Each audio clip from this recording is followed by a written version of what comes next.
बिहारी लाल की जय। श्री राधा माधव सरकार की जय। श्रीमद् भागवत कथा तृतीय स्कंद षोडशो अध्याय। जय विजय का वैकुंठ से पतन। श्री ब्रह्मा जी ने कहा, हे देवगण, जब योगनिष्ठ श्रद्धालु मुनियों ने इस प्रकार स्तुति की, तब वैकुंठ निवास श्री हरि ने उनकी प्रशंसा करते हुए यह कहा। भगवान बोले, हे मुनिगण, ये जय विजय मेरे पार्षद हैं। इन्होंने मेरी कुछ भी परवाह न करके आपका बहुत बड़ा अपराध किया है। आप लोग भी मेरे अनुगत भक्त हैं, अतः इस प्रकार मेरी ही अवज्ञा करने के कारण आपने इन्हें जो दंड दिया है वह मुझे भी अभिमत है। ब्राह्मण मेरे परम आराध्य हैं। मेरे अनुचरों के द्वारा आप लोगों का जो तिरस्कार हुआ है उसे मैं अपना ही किया हुआ मानता हूँ। इसलिए मैं आप लोगों से प्रसन्नता की भिक्षा मांगता हूँ। सेवकों के अपराध करने पर संसार उनके स्वामी का ही नाम लेता है। वह अपयश उसकी कीर्ति को इस प्रकार दूषित कर देता है जैसे त्वचा को चर्म रोग। मेरी निर्मल सुयस सुधा में गोता लगाने से चांडाल पर्यंत सारा जगत तुरंत पवित्र हो जाता है। इसीलिए मैं वैकुंठ कहलाता हूँ। किंतु यह पवित्र कीर्ति मुझे आप लोगों से ही प्राप्त हुई है। इसलिए जो कोई आपके विरुद्ध आचरण करेगा वह मेरी भुजा ही क्यों न हो, मैं उसे तुरंत काट डालूंगा। आप लोगों की सेवा करने से ही मेरी चरण रज को ऐसी पवित्रता प्राप्त हुई है कि वह सारे पापों को तत्काल नष्ट कर देती है। और मुझे ऐसा सुंदर स्वभाव मिला है, मेरे उदासीन रहने पर भी लक्ष्मी जी मुझे एक क्षण के लिए भी नहीं त्यागती। यद्यपि इन्हीं के लेस मात्र कृपा कटाक्ष के लिए अन्य ब्रह्मादिक देवता नाना प्रकार के नियमों का, अनेक व्रतों का पालन करते हैं, जो अपने संपूर्ण कर्म फल मुझे अर्पण कर सदा संतुष्ट रहते हैं, वे निष्काम ब्राह्मण ग्रास ग्रास पर तृप्त होते हुए घी से तरह तरह के पकवानों का जब भोजन करते हैं, तब उनके मुख से जैसा मैं तृप्त होता हूँ वैसा यज्ञ में अग्निरूप मुख से यजमान की दी हुई आहुतियों को ग्रहण करके नहीं होता। योग माया का अखंड और असीम ऐश्वर्य मेरे अधीन है तथा मेरी चरणोदक रूपिणी गंगा चंद्रमा को मस्तक पर धारण करने वाले भगवान शिव सहित समस्त लोगों को पवित्र करती है। ऐसा परम पवित्र परमेश्वर होकर भी मैं जिन पवित्र चरण रज को अपने मुकुट पर धारण करता हूँ, उन ब्राह्मणों के कर्म को कौन नहीं सहन करेगा। ब्राह्मण, दूध देने वाली गौ और अनाथ प्राणी ये मेरे ही शरीर हैं।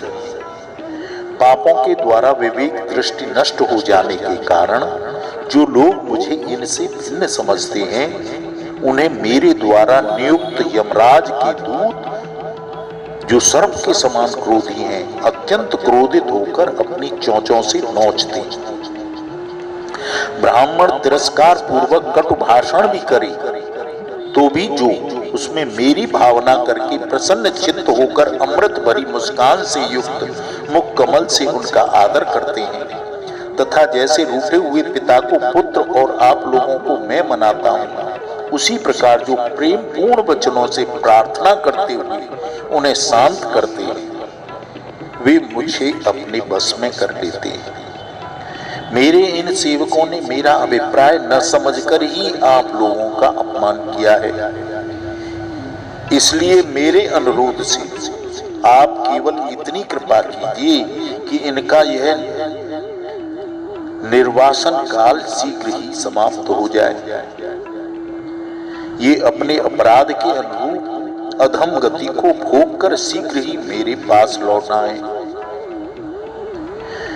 ब्रह्मा जी कहते हैं, देवताओं, सनकादिक मुनि क्रोध रूप सर्प से डसे हुए थे, तो भी उनका चित्त अंतःकरण को प्रकाशित करने वाली भगवान की मंत्रमयी सुमधुर वाणी सुनते सुनते तृप्त नहीं हुआ।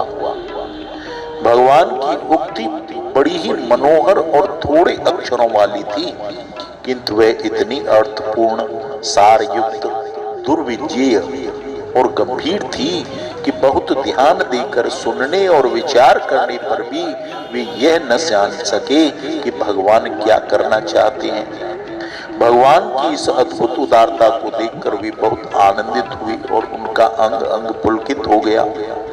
फिर योग माया के प्रभाव से वे अपने परम ऐश्वर्य का प्रभाव प्रकट करने वाले प्रभु के हाथ जोड़कर इस प्रकार बोले। मुनियों ने कहा, स्वयं प्रकाश भगवान आप सर्वेश्वर होकर भी जो यह कह रहे हैं कि यह आपने मुझ पर बड़ा अनुग्रह किया, सो इससे आपका क्या अभिप्राय है, यह हम नहीं जान सके हैं। हे प्रभु, आप ब्राह्मणों के परम हितकारी हैं। इससे लोक शिक्षा के लिए आप भले ही ऐसा माने कि ब्राह्मण मेरे आराध्य देव हैं, परंतु ब्राह्मण एवं देवताओं के भी देवता ब्रह्मा आदि भी आप ही आत्मा और आराध्य देव हैं। सनातन धर्म आपसे ही उत्पन्न हुआ है। आपके अवतारों द्वारा ही समय समय पर उसकी रक्षा होती है और निर्विकार स्वरूप आप ही धर्म के परम गुह्य रहस्य हैं, ऐसा शास्त्रों का मत है। आपकी कृपा से निवृत्त परायण योगी जन सहज में ही मृत्यु रूप संसार सागर से पार हो जाते हैं, फिर भला कोई दूसरा आप पर कृपा कैसे कर सकता है। हे भगवान, दूसरे अर्थार्थी जन जिनकी चरण रज को सर्वदा अपने मस्तक पर धारण करते हैं, वे लक्ष्मी जी नित्य निरंतर आपकी सेवा में लगी रहती हैं। सो ऐसा जान पड़ता है कि भाग्यवान भक्त आपके चरणों पर जो नूतन तुलसी की मालाएं अर्पण करते हैं, उन पर गुंजार करते हुए भौरों के समान वे भी आपके पाद पद्मों को ही अपना निवास स्थान बनाना चाहते हैं, किंतु अपने पवित्र चरणों से निरंतर सेवा में तत्पर रहने वाली उन लक्ष्मी जी का भी आप विशेष आदर नहीं करते। आप तो अपने भक्तजनों से ही प्रेम करते हैं। आप स्वयं ही संपूर्ण भजनीय गुणों के आश्रय हैं।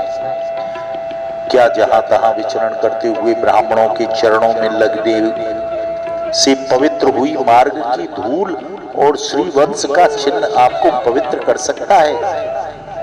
क्या इनसे आपकी शोभा बढ़ सकती है? हे भगवान, आप साक्षात धर्म स्वरूप हैं। आप सत्य आदि गुणों के प्रत्यक्ष रूप से विद्यमान रहने वाले हैं तथा ब्राह्मण और देवताओं के लिए तप, शौच और दया अपने इन तीन चरणों से इस चराचर जगत की रक्षा करते हैं। अब आप अपनी शुद्ध सत्वमयी वरदायिनी मूर्ति से हमारे धर्म विरोधी रजोगुण और तमोगुण को दूर कर दीजिए। हे देव, यह ब्राह्मण कुल आपके द्वारा अवश्य रक्षणीय है। यदि साक्षात धर्म रूप होकर भी आप सुमधुर वाणी से पूजन आदि के द्वारा इस उत्तम कुल की रक्षा, हे प्रभु, आप सत्व गुण की खान हैं और सभी जीवों का कल्याण करने के लिए उत्सुक हैं। इसी से आप अपनी शक्ति रूप राजा आदि धर्म के द्वारा शत्रुओं का संहार करते हैं, क्योंकि वेद मार्ग का उच्छेद आपको अभीष्ट नहीं है। आप त्रिलोकीनाथ और उत्पत्ति पालक होकर भी ब्राह्मणों के प्रति कितने नम्र रहते हैं। इससे आपके तेज की कोई हानि नहीं होती। यह तो आपकी लीला मात्र है। हे सर्वेश्वर, इन द्वारपालों को आप जैसा उचित समझें दंड दें अथवा पुरस्कार रूप में इनकी वृत्ति बढ़ा दें।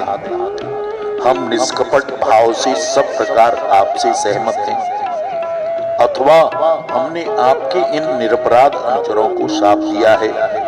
इसके लिए हम ही को उचित दंड दें, हमें वह भी सहर्ष स्वीकार है। भगवान बोले, हे मुनिगण, आपने इन्हें जो श्राप दिया है, सच जानिए वह मेरी ही प्रेरणा से हुआ है। अब ये शीघ्र ही दैत्य योनि को प्राप्त होंगे और वहां क्रोध आवेश से बढ़ी हुई एकाग्रता के कारण सुदृढ़ योग संपन्न होकर फिर जल्दी ही मेरे पास लौट आएंगे।